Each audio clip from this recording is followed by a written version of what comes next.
बरसात की एक उदास शाम थी। आसमान में घने बादल छाए हुए थे और सड़कों पर हल्की हल्की बारिश की बौछारें हो रही थीं। लोग जल्दी जल्दी अपने घरों की तरफ भाग रहे थे, कोई छाता लिए तो कोई सर पर बैग रखे हुए। लेकिन इस भीड़ के बीच एक खूबसूरत सी महिला मैले कुचैले कपड़ों में, कांपते हाथों में समोसे का थाल लिए हुए खड़ी थी। उसके चेहरे पर एक थकी हुई मुस्कुराहट थी और उसकी आंखों में गहरी उदासी थी। इस औरत का नाम था नेहा। कभी नेहा ने अपने पति विजय के साथ एक खुशहाल जिंदगी का ख्वाब देखा था, लेकिन अब उसकी जिंदगी एक अनजाने सफ़र की तरह हो गई थी, जहां हर मोड़ पर तकलीफ़ें और तन्हाई उसका इंतज़ार किया करते थे। सालों पहले हुए कुछ हादसों और हालात ने विजय और नेहा को अलग कर दिया था, पर अब भी एक गहरी कसक उनके बीच थी। नेहा ने अपने दिल पर पत्थर रखकर इस नई जिंदगी को अपना लिया था। नेहा और विजय की मुलाकात पहली बार गांव में एक शादी के मौके पर हुई थी। नेहा गांव की एक सादा और खूबसूरत लड़की थी, जिसमें मासूमियत और नरमी झलकती थी। वहीं विजय थोड़े मस्तीखोर और बेपरवाह मिजाज का नौजवान था। दोनों में गहरी दोस्ती हो गई, जो धीरे धीरे मोहब्बत में बदल गई। और उनके बीच की ये मोहब्बत इतनी खूबसूरत थी कि हर कोई उनकी जोड़ी की मिसाल देता था। शादी के बाद के कुछ साल दोनों के लिए बेहद ख़ास थे। विजय के पास एक अच्छी नौकरी थी और नेहा उसकी हर खुशी में अपना सुकून तलाश लिया करती थी। उनके पास बहुत बड़ी ज़िंदगी का ख्वाब नहीं था, लेकिन छोटी छोटी चीज़ों में ही उन्होंने अपना जहान बसा लिया था। दोनों मिलकर सपने सजाते और अक्सर उन ख्वाबों में खो जाते। दोनों के बीच दोनों के बच्चे भी हुए, जिसके बाद उनकी ज़िंदगी और खुशहाल हो गई। लेकिन दोस्तों, वक्त के साथ हालात बदलने लगे। विजय की कुछ आदतें उनके रिश्ते में दरार डालने लगीं। विजय ने शराब की लत लगा ली। नेहा ने शुरू में उसे समझाने की कोशिश की, लेकिन विजय पर कोई असर नहीं पड़ता था। शराब के नशे में डूबा विजय जब भी घर आता तो अक्सर नेहा से झगड़ा करता और कड़वे अल्फाज नेहा को बोलता, और नेहा हर दिन उस दर्द से गुजरती रही। मगर बच्चों की मोहब्बत के लिए उसने सब कुछ सहना शुरू कर दिया। वो खुद को यकीन दिलाती रहती थी कि एक दिन विजय ज़रूर सुधर जाएगा, लेकिन उसकी ये उम्मीद धीरे धीरे टूटने लगी थी। घर का माहौल अब किसी जंग के मैदान से कम नहीं था। कई बार नेहा ने विजय को छोड़ने का सोचा, मगर बच्चों की खातिर उसने हर बार अपने कदम पीछे रोक लिए। एक दिन सब्र का बांध दोस्तों टूट जाता है और विजय और नेहा का रिश्ता बिखर जाता है। दोनों के बीच तलाक हो जाता है और दोनों अपने अपने रास्तों पर निकल पड़ते हैं। नेहा ने अपने बच्चों की जिम्मेदारी अकेले उठाने का फैसला लिया। उस पर अब माँ और बाप दोनों की जिम्मेदारी आ गई थी। उसने अपने दर्द को दिल के किसी कोने में दफन कर दिया और ख़ुद को पूरी तरह बच्चों की परवरिश में लगा दिया, झोंक दिया। नेहा ने एक एक पैसे के लिए मेहनत की ताकि अपने बच्चों की ज़रूरतों को पूरा कर सके।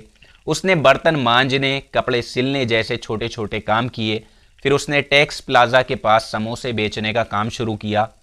हर दिन वो ठंडी हवा और बारिश के बीच खड़ी होकर लोगों को समोसे बेचती। कभी गर्मी की कड़कती धूप होती तो कभी ठंडी सी बरसात, मगर वो किसी से अपनी तकलीफ़ नहीं कहती। जब कोई ग्राहक उससे समोसे खरीदता तब वो खुश हो जाया करती, ताकि उसके बच्चों को भी पेट भर खाना मिल सके। नेहा ने अपनी तन्हाई और दर्द को छुपाकर एक मजबूत दीवार बना ली थी। उसकी ज़िंदगी अब हर दिन एक नई चुनौती का सामना करती थी, लेकिन उसने कभी किसी से रहम की उम्मीद नहीं की। कभी किसी के आगे उसने हाथ नहीं फैलाए। जो भी किया उसने खुद की मेहनत से किया। मगर अचानक एक शाम उसकी ज़िंदगी ने फिर से एक नया मोड़ ले लिया। उस बरसती शाम जब नेहा टैक्स प्लाज़ा के पास खड़ी समोसे बेच रही थी, तब एक बड़ी काली कार उसके सामने आकर रुकती है। नेहा ने हाथ में थाल रखते हुए समोसों में से एक समोसा उठाकर उस कार की तरफ बढ़ती है, और जैसे ही गाड़ी का शीशा नीचे होता है, उसकी नज़र के सामने बैठे शख्स पर जब नज़र गई, वो शख्स कोई और नहीं बल्कि विजय था। वही विजय जिससे उसने कभी साथ जीने मरने के वादे किए थे। दोनों को इतना बड़ा झटका लगा, उसे एक पल में वक्त जैसे ठहर सा गया हो। विजय ने अपनी तलाकशुदा पत्नी को इस हालत में देखा तो उसका दिल जैसे बैठ सा गया। उसने सोचा भी नहीं था कि कभी उसकी ज़िंदगी का सबसे अहम इंसान इस हालत में होगा। वो गाड़ी से फ़ौरन उतरकर नेहा के पास आता है और कहता है, नेहा यहाँ ये क्या कर रही हो, किस हालत में हो। उसकी आवाज़ में एक अजीब सी बेचैनी और अफसोस जाहिर हो रहा था। नेहा ने उसकी तरफ देखा और हल्के से वो मुस्कुराई, जैसे उसने अपनी तकलीफ़ को छुपाने की कोशिश की हो और जैसे उसने अपनी तकलीफ़ों के साथ यहीं पर जीना सीख लिया हो। और वो धीमे लहजे में बोली, वक्त ने मुझे यहाँ तक पहुँचा दिया विजय, अब यही मेरी हकीकत है। नेहा ने ठंडी सांस लेकर जवाब दिया। विजय और नेहा दोनों कुछ पलों के लिए खामोश हो गए। दोनों के दिल में बीती बातें और यादें उमड़ने लगीं। दोनों ने गांव में साथ बिताए खूबसूरत लम्हों को याद किया। सब कुछ दोनों की आंखों के सामने एक फिल्म की तरह चल रहा था। विजय को वो दिन भी याद आया जब उसने नेहा से वादा किया था कि वो हमेशा उसके साथ रहेगा। नेहा वो हर वादा याद करने लगी जब उसने सोचा था कि विजय की मोहब्बत उन्हें हर मुसीबत से बचा लेगी, मगर वक्त ने उन्हें एक ऐसे रास्ते पर खड़ा किया था जहां से वापस लौट पाना अब मुमकिन नहीं था। विजय की आंखों में पछतावा साफ झलक रहा था। उसने धीमी आवाज़ में कहा, नेहा, मैं तुम्हें बहुत दर्द मैंने दिए हैं तुम्हें। मेरे गलत फैसलों का असर तुम्हारी और बच्चों की ज़िंदगी पर पड़ा है। शायद मैं अब माफ़ी के काबिल भी नहीं हूँ, लेकिन मुझे एक मौका दे दो। मैं अपने बच्चों के साथ रहना चाहता हूँ, उनके लिए एक अच्छी ज़िंदगी बनाना चाहता हूँ। मैं तुम्हारे साथ रहना चाहता हूँ। मैंने सब कुछ छोड़ दिया है। नेहा की आंखों में आंसू थे, लेकिन उसने उन्हें बहने नहीं दिया। उसने ठंडी सांस ली और कहा, विजय, मैं जानती हूँ कि हमारे बीच की गलतियाँ सिर्फ तुम्हारी नहीं थी, बल्कि हालात और वक्त ने भी हमें इस रास्ते पर खड़ा किया है। मैंने बहुत तकलीफ़ें सही हैं, लेकिन अब मुझे अपने बच्चों के लिए एक मजबूत फ़ैसला लेना है। अगर तुम वाकई बदल चुके हो तो मैं तुम्हें एक और मौका देने के लिए तैयार हूँ, लेकिन इस बार हमारी ज़िंदगी का हर फैसला बच्चों के लिए होगा।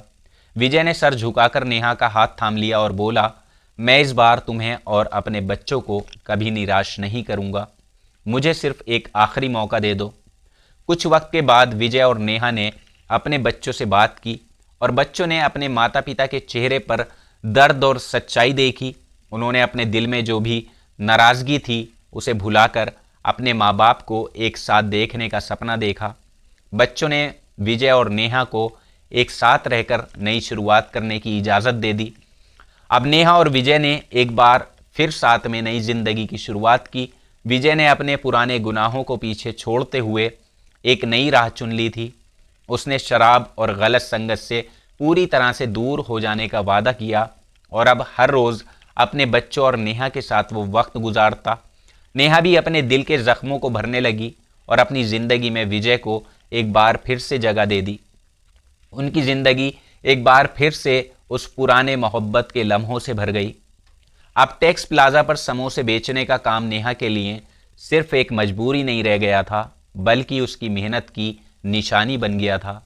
इस बार नेहा और विजय का रिश्ता सिर्फ मोहब्बत का नहीं, बल्कि संघर्ष, समझदारी और माफ़ी पर टिका था। विजय ने अब अपने बच्चों के साथ हर लम्हा बिताना शुरू किया। उनकी छोटी छोटी खुशियों में वो शामिल हुआ। अपने बच्चों को प्यार और उसने सब कुछ दिया और उनकी जिम्मेदारियों को, उनकी उम्मीदों पर खरा उतरने की कोशिश की। नेहा और विजय की ज़िंदगी में अब कोई बड़ा ख्वाब नहीं था, लेकिन वो छोटी छोटी खुशियों को सहेज कर एक नई कहानी बुन रहे थे। एक दिन विजय और नेहा और उसके बच्चे घूमने के लिए निकले। सब लोग कार में बैठे और सफ़र पर निकल पड़े। रास्ते में वही टोल प्लाज़ा पड़ता है जिसने नेहा की मेहनत और कठिनाइयों को फिर से सामने लाकर खड़ा कर दिया। नेहा की आंखों में बरसात और धूप दोनों दिखाई देने लगे। विजय भी समझ गया वो पुराने दिनों को सोचकर रो रही है, लेकिन नेहा ने ऊपर वाले को धन्यवाद कहा और फिर गाड़ी टोल टैक्स के पास से सफ़र पर आगे निकल पड़ी। बरसों बाद जब बारिश की बूंदें फिर से ज़मीन पर गिरती थीं, तब नेहा और विजय उन बूंदों को साथ में मिलकर अपने हाथों में ले लिया करते थे। तो दोस्तों, ये थी एक अजीब कहानी जिसका एंड जो है वो एक खूबसूरत एंड है।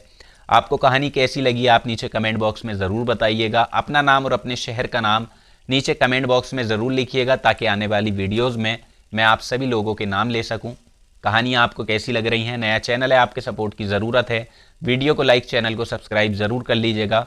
तो जल्दी ही मुलाकात होगी आपसे किसी नई सच्ची कहानी में। तब तक आप अपना ख्याल रखें, अपनों का ख्याल रखें। जय हिंद।